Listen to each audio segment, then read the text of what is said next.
But in 1978, there was a serial killer named Ted Bundy who went on a rampage in Florida at the University in Tallahassee. And he massacred 2 girls in a sorority house. And he went into another girl's room to kill her. He had the weapon, the blood from the other girls on his hand, on the knife. He barged into the room, and all of a sudden a mysterious force repelled him from the room, and the weapon was thrown out of his hand. Why? Well, the girl in that dorm that night had fallen asleep with a rosary in her hand. Before she went off to college, she said to her mother that I promised to pray the rosary every night before I go to bed as for protection.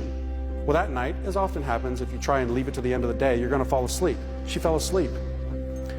When the cops came, they saw the girl in a basically catatonic state. She was like paralyzed with fear. She said she didn't want to talk to anybody but a priest. They got a priest, a Monsignor came, and she told the priest that what she had told her mother about making that promise. Years later, when Ted Bundy was on death row, he asked to speak to a priest. Guess which priest came? The same one. And they had a little conversation. And Ted Bundy said to him, you know, there's something I don't understand. That last night, that was the last killing that he did.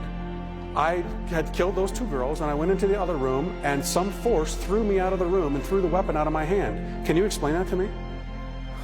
Actually, I can. That's what the priest said. He said, I talked to that girl that night. She had made a promise to pray the rosary, and she had it in her hands. You weren't aware of it, but there was a power in those beads that threw you out of the room. This thing, my friends, has power.